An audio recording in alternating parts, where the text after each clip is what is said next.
Bonjour Joël Schroufs, bienvenue dans l'album. Avec vous aujourd'hui, on va voyager dans plusieurs univers. En fait, on va découvrir votre travail de sculptrice, mais on va aussi aller dans le monde du sport, on va aller dans le monde de la musique. Donc c'est un album bigarré avec beaucoup de points d'entrée. Mais si je vous invitais dans cet album, d'abord il faut le rappeler, c'est parce que vous exposez à la galerie ABC Design à Verviers avec Didier Lemens. C'est jusqu'au 25 mai prochain. Tout à fait, oui. Et donc l'exposition, comme ceci est en cours, on va pouvoir la découvrir si on le souhaite. Et on va découvrir votre parcours de vie aujourd'hui dans l'album. Vous avez sélectionné des photos. Oui. Et puis, eh bien, on va les suivre dans l'ordre où vous les avez choisis. Mais d'abord, on va parler de votre parcours d'artiste. Comment êtes-vous arrivé à la sculpture ? Mais j'ai fait le dessin quand j'étais toute petite. Mon père était sportif, mais dessinait. Et ça m'a toujours intriguée. Et du coup, j'ai eu 3 enfants et j'ai mis tous mes enfants à l'école des arts depuis leurs 6 ans. Donc, ils faisaient de la musique, du dessin et de la mini-sculpture pour enfants. Et chaque année en septembre, je regardais les inscriptions. Je dis, je vais m'inscrire aussi, je vais m'inscrire aussi. Donc, j'avais environ 25 ans. Et la dame a dit, elle est de nouveau là, à demander les horaires. Mais comme je faisais beaucoup de vélo, il ne restait plus de temps pour ça. Ah oui. Avec un job plein temps. Donc j'ai fait quand même une année de sculpture tous les soirs, au cours du soir à 25 ans, à l'école à Bruxelles, rue du Midi, où Mario Ferretti travaille aussi. Mais là, c'était plus possible avec des enfants, donc j'ai dû arrêter. Donc j'ai fait une année de sculpture et je dis, je reprendrai quand je serai plus capable de bien rouler. Et au fait, c'est ce que j'ai fait. Ok. Et quelle matière travaillez-vous, en fait ? Un peu de tout, au fait. Je suis vraiment dans la recherche et la découverte de tout matériau. Ok. La terre, il faut passer par la terre pour apprendre, mais la terre est trop belle et peut-être trop pure pour moi. Ça veut dire quoi, ça, trop belle et trop pure ? J'y arrive pas, c'est une matière trop belle et trop avec le sol. Je préfère les matières un peu qu'on aime moins, le métal qui coupe, qui est difficile à tordre, le plastique. Quand tout le monde dit le plastique, c'est toxique, ça pue. Et en fait, je sais pas, je suis plus attirée vers des matières un peu ingrates. Ok. Enfin, ingrates, on ne va pas me dire le bronze n'est pas ingrat du tout, c'est noble, mais je veux dire, c'est une matière difficile. Rugueuse. Difficile à travailler, elle résiste, elle ne va pas où vous voulez, tandis que la terre, elle est malléable. On fait des petits bouddhas et des petites princesses. Et allez, on peut faire autre chose aussi, mais moi, j'y arrive pas. D'accord. J'y arrive pas. Hein. Il y a des artistes vraiment exceptionnels qui arrivent très bien avec la terre, mais je suis déstabilisée par la terre. Le plastique, c'est du matériel de récupération ? Non. Non. Non, c'est des 4 tôles en plexi que j'ai achetées, que j'ai payé beaucoup trop cher, que ça ne devrait l'être, dans un simple magasin de bricots, et j'ai dit OK. Alors, on a parlé de la matière. Quelles sont vos sources d'inspiration, en fait ? Ben, moi, c'est toujours les hommes, au fait. Les hommes, les super-héros. On ne dirait pas que c'est un héros, mais il est très fort. On ne dirait pas, mais il est très fort. Je suis passionnée par DC Comics, Marvel, tous les hommes pas très réalistes. Hein. C'est un peu mon idéal. Ok, les Batman, Spider-Man et compagnie. Oui, mais ça, c'est un gentil. Allez, je veux dire... Vous préférez les méchants, vous ? Le méchant, il est drôle aussi. Il est drôle, ok. Il est marrant. Un peu une belle touche d'humour, c'est pas mal. Et comment ça travaille ? Alors, vous voyez des personnages, justement, que vous avez cités, et vous décidez de travailler sur cette base-là ? C'est des positions de corps que je vais observer comme de la danse, plutôt la position qui est importante. Mais par exemple, lui, quand je l'ai fait, j'ai pas dormi du tout. J'ai rêvé la nuit, juste avant de dormir, j'ai eu des chaleurs, j'ai dit, je vais fondre du plastique. Et dans ma tête, je vais fondre, toute la nuit, j'ai fondu du plastique. 8h30 du matin, j'étais au bricot pour aller chercher cette matière. J'avais dessiné j'ai un cahier de croquis, je l'avais dessiné la nuit. Le matin, à 8h30, j'étais à l'ouverture au bricot pour aller le chercher. Et je dis, il faut que je chauffe la matière. Donc, et le soir, je l'ai fait. Ah oui. Ah oui, oui. Et je pars dans des délires complètement que je rêve, je suis dans l'action immédiate. Dans la rapidité, oui, on sent dans ce que vous dites qu'il y a une certaine urgence quand même. Tout à fait. Mais oui. Ah oui. Tout à fait. Et pourquoi ça ? Je crois que je suis née comme ça. Vous êtes née comme ça, oui. Oui. Il faut que les choses se fassent vite. Vite, oui. Ouais. On découvre votre atelier? Oui. Ça, c'est un endroit super que j'ai l'honneur de partager avec Didier Leemans, qui est mon professeur encore, pendant 2 mois. Et au fait, ça se trouve au Véry de Braine-le-Comte avec une salle de concert où il y a de la musique aussi, bien sûr. Il y a un studio d'enregistrement.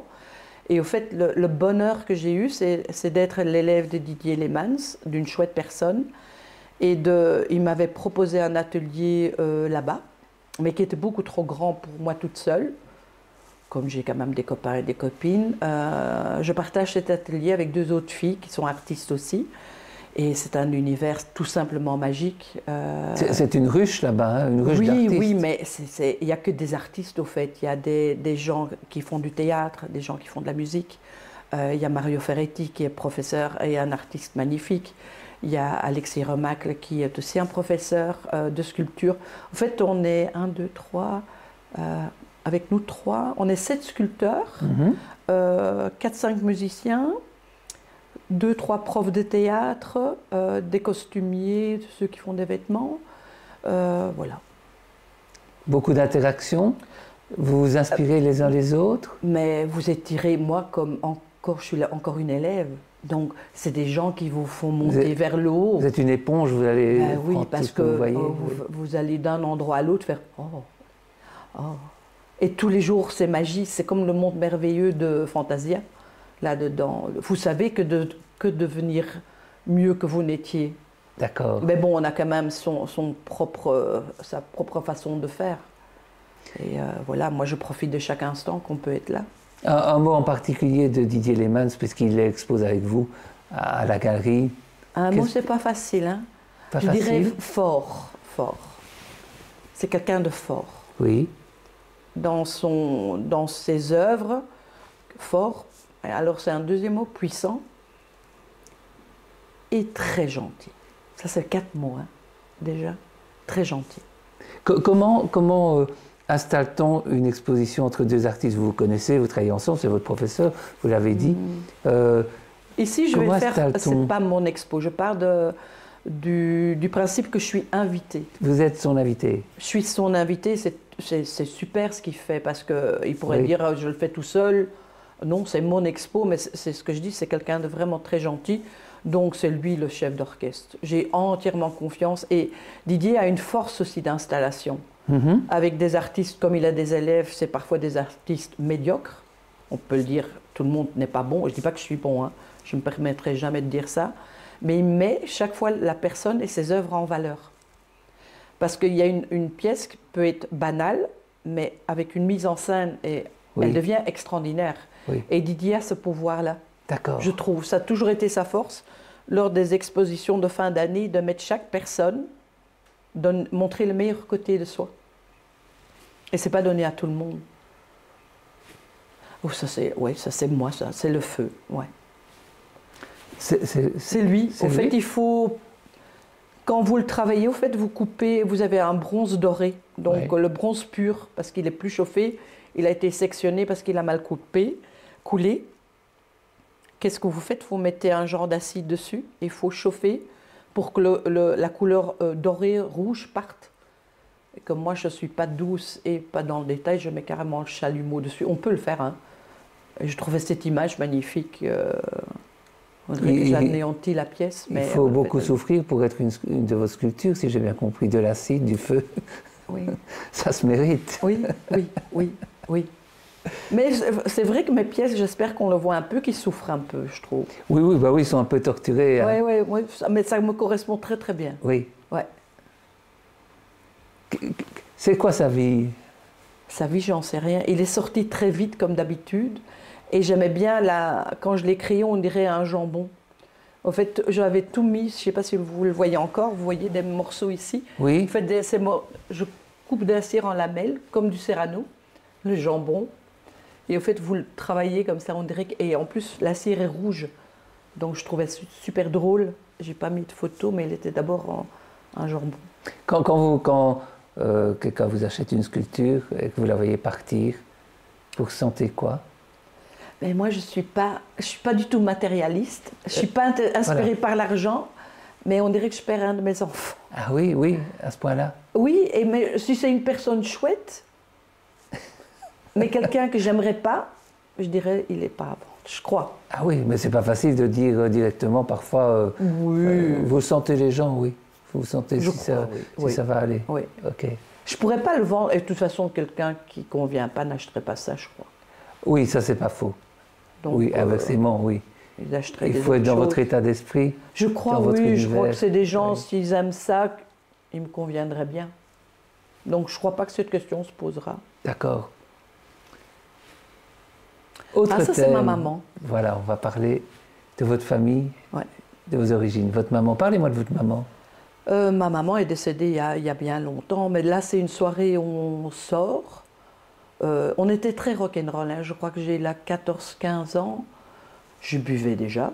J'étais déjà tatouée. C'était rock'n'roll. Et comme ma mère était quand même jeune, parce qu'elle avait 20 ans quand elle m'a eu et 18 quand elle avait eu mon frère, à cette époque-là, c'était des jeunes mamans. Elle était seule et pour sortir, donc qu'est-ce qu'on faisait? Viens avec nous. Ah oui. Mais c'était... Ado, on n'est pas toujours très bien. C'était aussi pour qu'elle nous paye des fers. Vous comprenez? Oui, On j'ai la bien prend compris, avec oui, jusqu'à oui. un certain stade Voilà. où on ne la veut plus. Ah oui. Vous comprenez? Donc elle, à ce moment-là, elle sortait de son côté. Comme c'était, on sortait tôt, mais ça commençait tard, c'est le prélude avant que se dise au revoir. D'accord. Vous voyez, mais je suis très franche. Hein, Donc ma là, elle mère, avait je payé les l'adore. verres. Elle avait payé les verres, là. Elle payait les verres à nos copains, à tout le monde. Tout le monde connaissait ma maman, Madame Annie. Elle est rock'n'roll, ta maman, elle est chouette. Et au fait, on profite un peu d'elle. On se dit, ok. Comme ça, on avait notre argent en poche pour continuer la Java après, quoi. Vous regrettez cette époque? Oh non, il ne faut jamais regretter. Ok. Il ne faut jamais regretter. Mais par contre, je me dis, oh, je l'ai un peu exploité, mais mes gosses font ça avec moi aussi. Bah oui, oui. C'est normal. Puis c'est fait gentiment. Mais allez, je trouvais que ça Puis devait faut être avouer, là. faut avouer, être à Oui, moitié oui, oui, pardonné. mais Hein. Voilà. Elle n'était pas dupe, hein. Exactement. Elle n'était pas dupe. Ah ben ça, c'est... Je ne sais pas si vous connaissez le groupe, bien sûr. Oui. Ben, c'est mon frère au tout début, avec Willy Willy d'Escaps et Danny Klein. Donc, mon frère faisait de la musique depuis ses 16 ans. Donc, il avait déjà un band qui était connu à Bruxelles, hein, Mélodie Massacre, avec Jean-Claude Le Dop, qui a joué dans Dickeneck et qui travaille à la FNAC, qui fait plein d'événements. Et en fait, c'est tous nos copains d'enfance, Marca, c'était le cousin de mon petit ami, donc on a grandi dans la musique un peu. Et Dirk faisait un groupe qui était connu à l'époque, les Wild Ones, sur Bruxelles, qui est un groupe de rockabilly avec Didier Borah. Et il était bassiste, et Willy Willy jouait avec les Scaps, et Danny Klein jouait avec Arbet Adult, le groupe belge néerlandophone avec Marcel Van Tilt. Et Danny est la compagne de Willy. À ce moment-là, mon frère, quand même un beau garçon, pote avec Willy, ils vont faire un vernissage rue Antoine Dansart à Bruxelles, à côté de l'Archiduc, pour une copine de Danny, un magasin de fringues, une ouverture, et ils jouent tous les trois en acoustique pour dire attends. Et au fait, ils ont été repérés par quelqu'un, et puis du coup, tout s'est déclenché. Sauf que Willy, qui est décédé il y a 4 ans maintenant, il trouvait les Scaps plus rock'n'roll. Et comme Dirk s'est tapé quand même son ex-copine, enfin ils sont restés potes, hein, il a décidé de continuer avec son band, les Scaps à ce moment-là. D'accord. Et puis là, ils ont cartonné. Ça, c'est une de ses dernières photos. Il a fait un film avec Dominique de Ruderen aussi, parce que Dominique de Ruderen, le réalisateur belge, il était le réalisateur de eux pour le clip. Donc c'est eux qui faisaient les clips et Dirk faisait l'acteur aussi. Donc voilà, et après il a joué avec Isabelle Antena. Donc quand il a quitté Vaya, il a fait Isabelle Antena. Vous avez toujours baigné dans un monde artistique en fait? Oui, oui, la musique tout le temps. Tout le temps la musique? La musique, oui, tout. C'est le premier truc que je fais quand je me lève. Et quand je m'endors, c'est mettre de la musique. Vous travaillez en musique? Mais écoutez, avec un frère qui prend beaucoup de place, c'était achète-toi un instrument, je vais te montrer. Et en fait, c'est lui qui faisait et tu touchais plus à rien. Ah oui. Donc, parce qu'à l'époque, on faisait des bands avec du synthé, New Wave. Il dit, prends-toi un synthé. J'ai tout acheté. J'ai chipoté à tout, mais je joue de rien bien.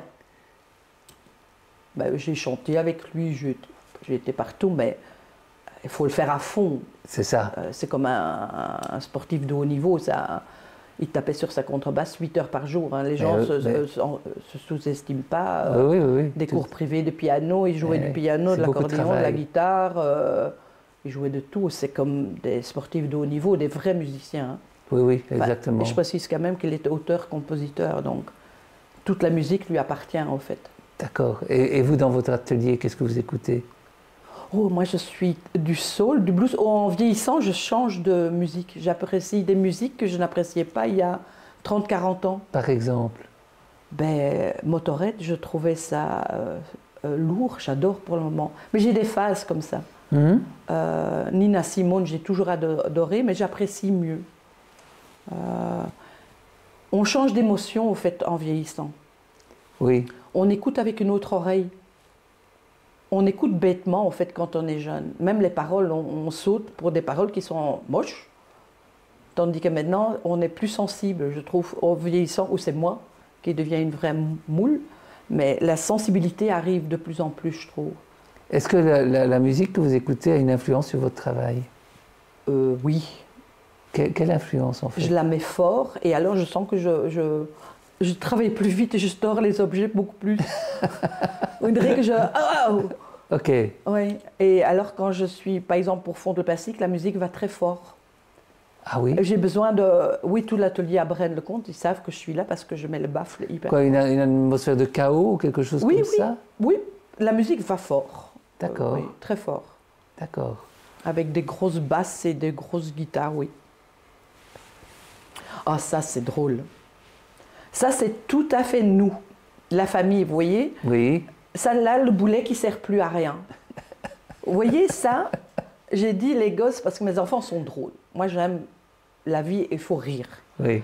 Donc, j'aime bien le second degré. On peut se foutre de ma pomme, c'est le but. C'est pour ça, ma plus petite est en haut et elle est marrante dans ses commentaires, parfois pinçants. Elle dit, regarde, elle ne sert à rien. Mais au fait, je servais à beaucoup parce qu'elle ne savait pas monter. Donc, au fait, je suis le tremplin parce qu'elle dit, j'arrive pas à grimper sur Sean. Donc, mon fils est Sean, Ouna en bas et Aricia en haut. Et donc, je sers de tremplin. Sauf que je suis plus rapide.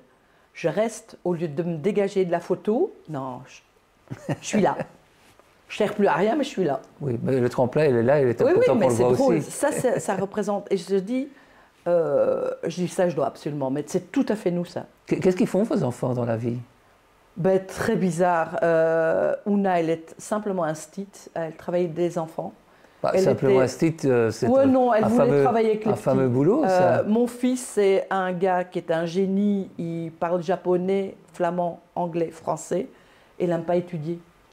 Il a commencé tout développeur de projet, et il y a la japanologie, et maintenant il travaille comme ouvrier. Parce qu'il veut aucune responsabilité, aucun souci dans sa tête. D'accord. Et c'est un formateur, hein, c'est un leader, mais il dit tranquille la vie. Et heureusement, il sait le faire. Ma plus petite en haut, elle est dans des cabines de montage, donc elle coupe les films. Elle voulait faire un truc, mais elle est journaliste de formation. Ok. Mais elle est la bougeotte, donc je ne sais pas où elle va aller. Elle a fait des interviews à la radio aussi, présentateur. Elle passerait très bien à la radio, mais elle se cherche encore. Elle n'a que 30 ans, hein, donc c'est difficile de dire. On voit qu'elle est encore en pleine recherche. Ils viennent parfois dans votre atelier, j'imagine. Oui, mais ils trouvent ça gore, ils ne comprennent pas, Allez. ils n'aiment pas. Ils n'aiment tu pas. fais que des hommes. Ben non. Allez. Non, ils n'aiment pas. Ils trouvent Didier bizarre. Ils trouvent tout le monde bizarre. On dirait qu'on est des poivreaux drogués. C'est vrai, oui. Non. Ils disent, mais qu'est-ce que c'est? Il fait sale, il fait humide, c'est pas rangé. Ok. Il n'y a pas d'ordre. Donc ils sont pas... Ils viennent, ils me supportent dans tout. Je suis sûre qu'ils viendraient aussi au vernissage chez ABC Design avec Michel et Janie. Je suis sûre que mes enfants viendront, mais c'est vraiment par amour pour moi ou par plaisir. Après, ils vont faire oh. Ah, c'est marrant ça. Mais peut-être quand je serai mort, qu'ils vont tous pleurer devant une sculpture. Hein. Je dis, je vais tous vous envahir. Ça, c'est quand ils étaient petits. Et ce que j'adore, là, c'est qu'on penche tous. On penche tous du même côté. Oui. En fait, on fait ça chaque fois. Et j'ai une photo d'eux plus grands. Oui. Eh ben, ils penchent tous comme ça. Et pourquoi ça? Ah ben, j'en sais rien. Je leur ai demandé. Ils sont instinctifs. Et j'ai une photo d'eux où ils sont à Noël chez moi. 20, 18 et 16. Ils penchent tous comme ça. Ok. Ouais. Donc, quand s'ils viennent au vernissage, Et à mon avis, ils vont pencher. on saura les repérer. Tout à fait. Ils vont dire, ah, c'est les enfants de Joël. Exactement.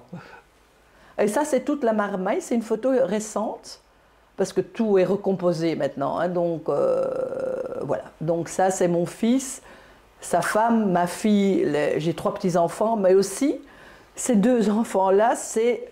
Comment expliquer? C'est compliqué. Hein. Chez moi, c'est... Mon ex-mari, avec qui je suis toujours copain, c'est sa fille Lilou. Donc c'est la fille de mon ex-mari, mais avec qui c'est une fille qui est une demi-sœur. On n'aime pas le mot demi chez nous. Donc c'est une sœur. Et l'autre, Yasmine, c'est la fille de la nouvelle femme de mon ex-mari. Il faut essayer de suivre. Mais donc c'est ma plus jeune qui a réuni tous ses frères et sœurs et les femmes ou les compagnons, parce que c'est la journée sœurs et frères. Ok. Elle fait ça une fois par an en avril. Ok, d'accord. Donc la famille, c'est évidemment important pour vous. Oui, c'est important. Oui. C'est un petit oui. Non, c'est important, mais je veux dire, il faut savoir avancer sans famille aussi. Oui, je mais c'est comprends. super important, c'est super important. D'accord. C'est super important, mais il ne faut pas trop que la famille, parce qu'autrement... Oui, il faut garder son autonomie. Il y a autre chose que la famille. Parce Alors, que c'est moi dans ma belle gloire. Alors, racontez-moi ça. Je suis encore prof de spinning, malgré que je vais avoir 60 ans. Je fais ça encore le jeudi comme activité complémentaire. Je ne sais plus son nom, mais c'est quelqu'un de super connu, un des plus grands sportifs derrière moi. Je ne sais plus son nom, il faisait du triathlon. Et là, je fais un marathon de 8 heures. Donc 8 heures. Donc, si je fais un marathon, je ne descends pas du vélo, juste pour faire pipi ou boire. Et boire, je fais 8 heures. Je me suis engagée à faire 8 heures, je fais 8 heures. Wow. Et je fais 25 heures aussi. Comment tient-on dans la durée comme ça? Parce que tu termines. Oui, tu termines, je veux bien l'entendre, mais c'est étonnant parce que vous dites que vous êtes, si j'ai bien compris, quelqu'un d'impatiente, etc. Et puis là, il faut de la patience, parce qu'il faut de la force. Je pédale plus vite pour arriver plus vite. Ça fait quand même vite. Mais là, j'avance pas. Mais je me dis, au plus vite que je vais, au plus que j'ai fini. Ok, d'accord. Non, mais je suis très costaud dans ma tête. J'étais jamais une excellente, enfin, je suis costaud à vélo, mais j'ai un mental, les gens me disent, faut m'abattre. Oui. Je peux crever sur mon vélo. D'accord. Et ça, il vient d'où ce mental-là? De la vie. La vie fait qu'il faut fonctionner comme ça. Mais c'était ma force dans tout, de pouvoir... Vous ne lâchez jamais prise, vous? Non. Jamais. Non. Je réfléchis, mais non. Il faut de l'énergie, hein? C'est épuisant parfois, mais c'est pas grave. Hein. Jusqu'à présent, j'en ai, donc ça va. Le sport, c'est extrêmement important pour vous, non? De moins en moins. De moins en moins? La sculpture prend beaucoup plus. Ok. Beaucoup plus. La sculpture, j'en rêve jour et nuit. Ce que je faisais avant, du vélo. Mais ici, plus. Ici, je le fais pour rester actif, et comme je vais être pensionnée dans environ 1 an, je voudrais prendre encore pour avoir financièrement un peu de sous qui rentrent. Et je suis quand même pas mauvais sur le vélo. Je suis un peu comme Maurice Béjart. Je danse moins, mais je montre la chorégraphie. Comme j'ai quand même un grand respect avec les gens à qui je donne cours, ça marche toujours. D'accord. Et ça m'oblige à rester. Ah là, je suis à 5h30 du matin, je vais faire la marmotte. Au fait, la marmotte, c'est une course le 1er juillet où vous faites 5 cols du Tour de France sur une journée.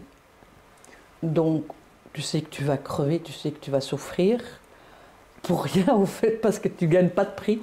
Tu gagnes juste une médaille qui n'est pas du vrai or, une médaille argentée ou bronze. C'est même pas du vrai, hein. Mais ça, c'est... Les gens qui ont... Quand tu roules, tu dis, je vais faire la marmotte et je l'ai terminée. Tu dis, oh, respect. Donc, je voulais le faire. Je crois que j'ai 40 ans, là. Ouais, j'ai 40 ans, là. Vous êtes arrivé comment au sport?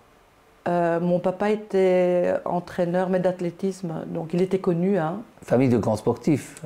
Oui, oui, mon père était à des martiaux. Il a couru avec, vous êtes trop jeune, hein, avec Gaston Groulans et Émile Putemans. Donc Ivo Van Damme aussi, j'ai connu. Oui. J'ai couru avec Ivo Van Damme qui est décédé. Donc je m'entraînais, mon frère aussi. Hein. Mon frère faisait les marathons. Moi, je faisais des triathlons et des sprints. Et sur en hauteur et sur en longueur.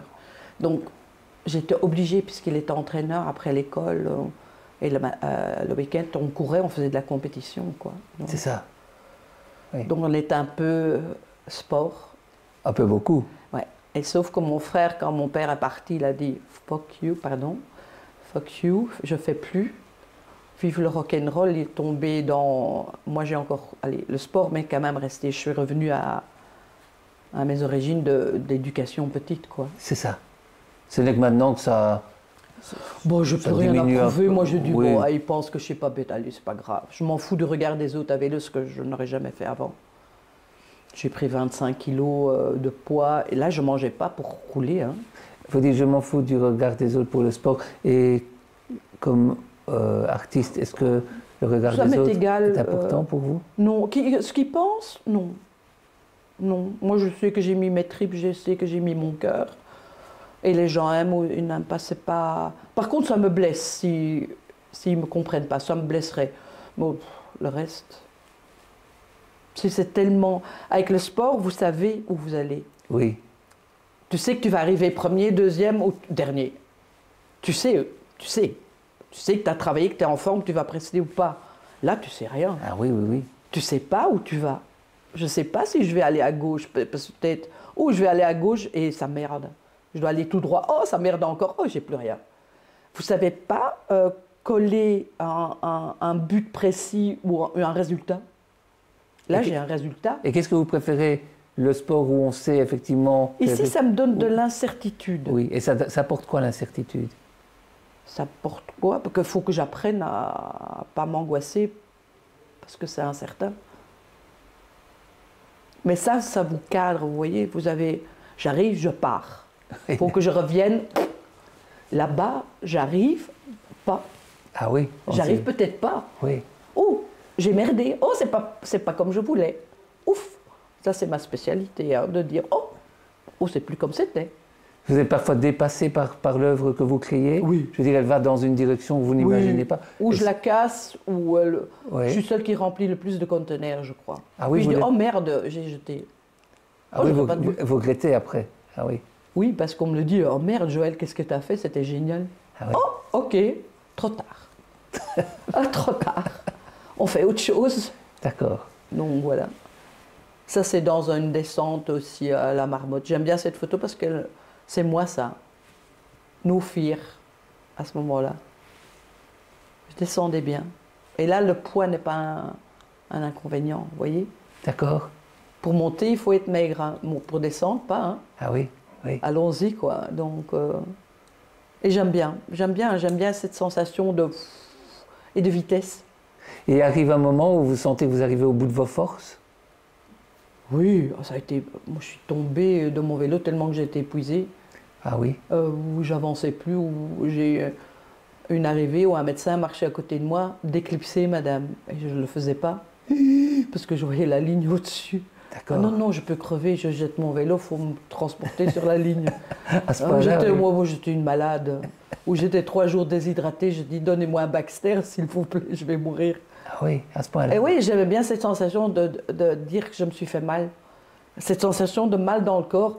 Oh, je sens que j'ai été trop loin. Ok. Je dois être un peu maso, mais j'aimais bien cette sensation de mal-être. Je ne vais pas faire de la psychologie de Café du Commerce, mais vos personnages, enfin, lui, il se fait mal aussi, on a l'impression, non? Ah, je ne sais pas. Bah, peut-être.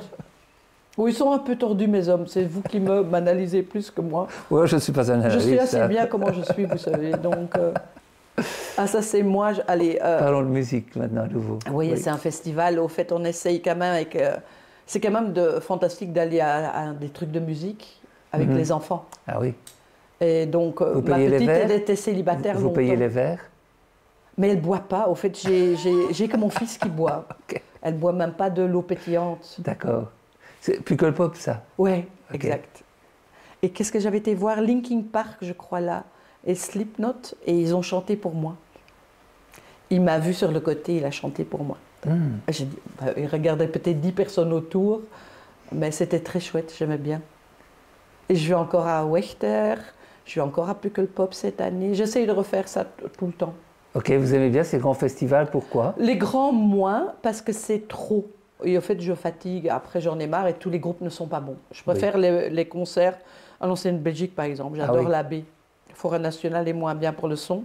Ou bien les petites salles culturelles, comme je découvre petit à petit à Braine-le-Comte ou au Véry, qui sont plus intimistes. C'est ça. Mais ici, bon, il m'a quand même vu, le chanteur. Et Chester Linkin Park s'est suicidé après 1 an et ça m'a. On dirait que je le connaissais, qu'un ami était mort. Donc, Ah oui. oui, ça m'avait ému. Parce que je dis, tu vois des gens heureux en famille et 3 semaines après, ils se suicident. Donc, oups. Ouais. Et c'est notre petit truc avec les enfants qu'on essaye d'aller tous ensemble à un festival, parfois avec mon autre fille et des choses comme ça. Ça, c'est un des derniers concerts. C'est un homme que j'adore, c'est Dan. Donc, j'aimerais bien le rencontrer. Je l'ai vu organiser un concert, c'était à Soigny, organisé par les gens de la Véry. Et il signait, mais je me dis, oh, je ne vais pas embêter le bonhomme. Tu vois qu'il n'avait pas envie de voir des gens autour de lui. Je respecte ça parce que, allez, il faut laisser les gens tranquilles. Et en fait, c'est un sculpteur aussi. J'ai découvert ça après. Il vient d'un milieu très artistique, son papa aussi. Il a dessiné un album et je suis juste là. Donc, moi, je suis très mauvaise en prenant les photos. C'est moi qui ai pris cette photo. Je dis, waouh, c'est une sculpture. J'aurais pu très bien la faire. Donc ça, c'est par exemple un truc qui peut m'inspirer avec sa tête en arrière. Il aura peut-être plus de tête. Mais c'est une position qui est chouette, je trouve. D'accord. Et j'adore sa musique. J'adore aussi qu'il a une femme en batterie. C'était aussi un grand poivreau, un gros alcoolique perturbé, drogué, tout ce que tu veux, comme beaucoup dans la musique. Et j'aime bien. C'est un bonhomme que j'aime bien. Peut-être que je serais déçue en le voyant, mais... Je vais vous confirmer qu'il est génial. Oui, Petite il a l'air anecdote, très timide. Hein. On avait fait un album avec lui il y a quelques années. Et alors, on est arrivé chez lui, dans sa maison, du côté de Bruxelles. Oui, oui. Et il n'avait pas préparé les photos. Et alors, il m'a dit, t'inquiète pas, on va prendre des objets chez moi et on va faire un album à partir de plein d'objets. Ah, ça Et m'étonne ça a pas. été un des plus beaux souvenirs. Ah, ça l'album. m'étonne pas. Il était très accueillant, très très Ça chouette. m'étonne pas. Oui. Je l'ai encore vu dans une émission néerlandophone où on fait des séries de photos des amateurs qui doivent prendre des photos. Ils prennent à lui.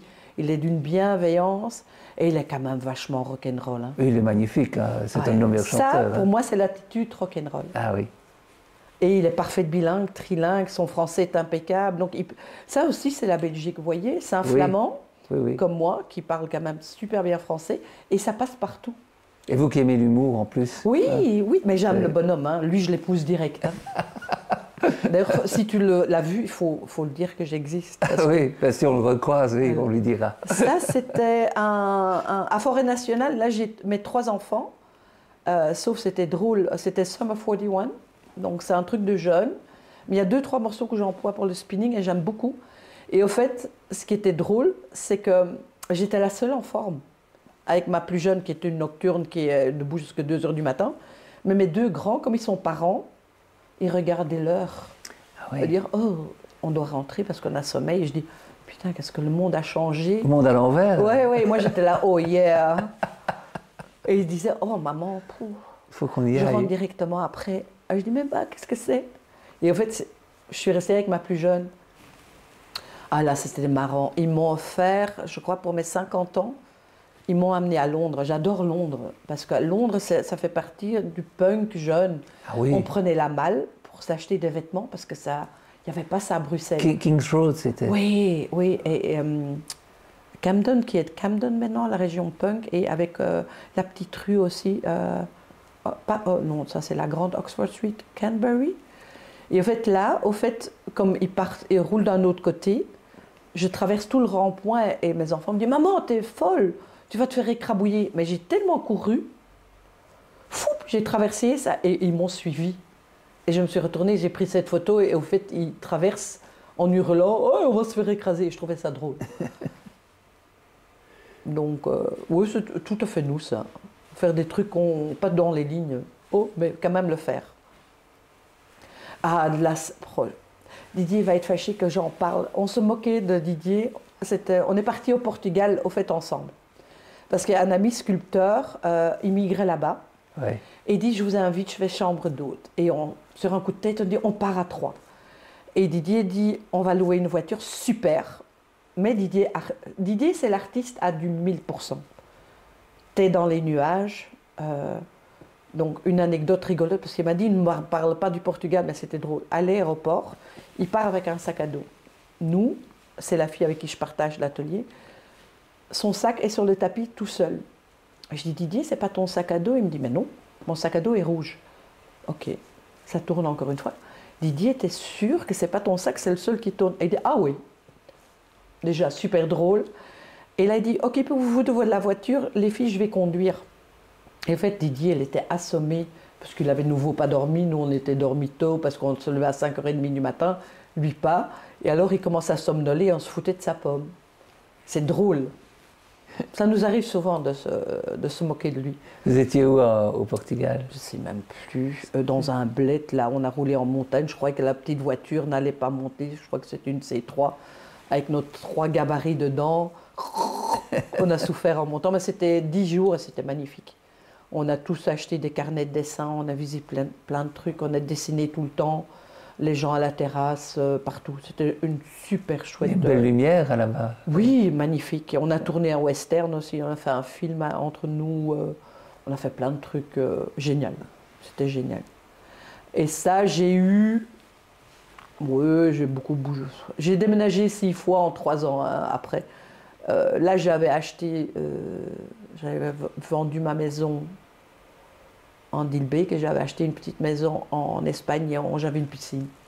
Et au fait, je l'ai gardé 5 ans. Mm-hmm. Et c'était chouette aussi longtemps qu'il y a du monde qui vienne. Mais s'il n'y a plus de monde, tu es tout seul là-bas. Donc, je te dis, moi qui n'aime pas la solitude, je parlais tout seul. Donc, j'ai dit, non, si vous n'en profitez plus... moi, je la vends et j'ai acheté de nouveau en Belgique. Mais c'était un chouette moment avec les gosses et tout. Mais ils sont adultes, donc ils viennent 10 jours, c'est chaotique. Donc j'ai dit, bon, est-ce que c'est encore fun? Tu sais, c'est que la piscine, hein. Mais une piscine, tu vas nager à Braine-le-Comte, il y en a une aussi. Hein. Mm. Donc j'ai dit, ok. Ça va retourner la page. Oui, je m'étais dit, là, ça va être génial, mais c'est pas toujours comme ça. Hein. Tu te retrouves au fait tout seul, hein, en Espagne. C'est ça. Les gosses, ils aiment découvrir l'Indonésie, le Vietnam. Ils n'aiment pas aller au même endroit tout le temps. Et tant mieux. C'est un truc de vieux, ça. C'était chouette, mais... Qu'est-ce qu'on doit vous souhaiter pour les mois qui viennent? Oufti, rien spécialement. Rien de spécial, non? Non. Que je m'amuse, que la vie est belle, et que je sois heureuse, et que je sors plein de pièces. Ah oui. Que je sors plein de pièces, et que je suis heureuse en sculpture, que tout est bien. Bonheur en sculpture. Comme dirait mon frère, vaya con Dios. Et normalement, vous devriez amener un livre pour aller sur l'île déserte. Oh non, je ne lis pas. Vous ne lisez pas? Oh non, non. Qu'est-ce que vous allez faire sur l'île déserte alors? Écoutez, non, je ne lis pas du tout. Et j'ai un de mes meilleurs amis, il est avocat. Il me parle de Céline et tout. Et il m'a envoyé des livres. Je lis, mais... Pour ce qu'il vous faut, c'est une île pleine de plastique en fait. Plastique et de musique. Et de musique, ok. Ce ne sera pas tout à fait déserte alors? Non, non, non, il faut de la musique. C'est pour ça que je dis, je ne prends pas de livre, je prends un Walkman, comme dans Guardians of the Galaxy. Vous voyez, que je peux jouer ma playlist tout le temps. D'accord. Pas de livre, non, je serais inconfortable avec un livre. Ok. Parce que ça vieillit mal le livre, donc ça ne peut pas être mouillé. Si je suis sur une île, il y a de l'eau, comment je vais prendre soin de mon livre? Mes pages vont craquer, il y aura du sable dedans, et je l'aurai relu et relu. Donc de la musique? Je ferai du feu avec mon livre. Oui, mais c'est déjà pas mal, hein. Donc par contre, la musique, je peux danser différentes fois là-dessus. On arrive à la fin de cette émission. Merci beaucoup en tout cas. On viendra visiter avec beaucoup de plaisir votre exposition. Ouais, ça va être une belle exposition. Je n'en doute pas. Ça va être très chouette. Merci d'être passé par chez nous. Merci à vous en tout cas et merci beaucoup à la galerie aussi. Et merci à Didier Limans, donc merci à ABC Design Galerie, à Janie et Michel et surtout à Didier Limans qui m'a donné son exposition. Et c'est jusqu'au 25 mai. Oui, tout à fait. C'est noté. Merci à vous. Merci beaucoup. Bonne journée. On referme cet album et puis nous, bien sûr, on se retrouve, c'est dans une semaine, c'est le lundi à 20h30. Mais vous savez aussi que tous les albums sont sur vedia.be et même sur Ovio. Bonne soirée, à très bientôt.